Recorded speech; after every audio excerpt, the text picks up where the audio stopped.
كويس انك جيت. انا عايزك تقف بس مكاني 5 هروح اجيب حاجه من اول الشارع واجي. بس انا مش عارف اسعار. يا عم اللي تعرفوا تبيعوا واللي ما تعرفوش ما تبيعوش. ماشي تمام ماشي.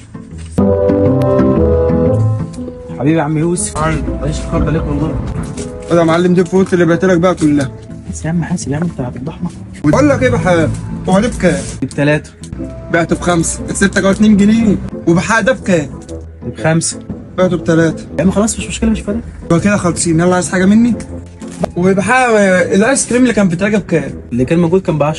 انا بعته ب5. يلا مش مشكله. اهم حاجه بس كويس ان الزبون لما بيلاقي الحاجه عندك رخيصه ما بياخدهاش كلها. خدهم كلها. اللي كان في الثلاجه ما سابلكش واحد. ما ردش عليه ليه؟ ما انا ما حبيتش عليك. قلت يعني اكيد ب5 يعني الدنيا ما جرالهاش حاجه يعني. عارف يا ابني كده انت خسرتني كام؟ يا عم عادي بقى اي حاجه ب5 بقى ب10 وتعوض. يلا سلام عليكم. خد تعالى تعالى.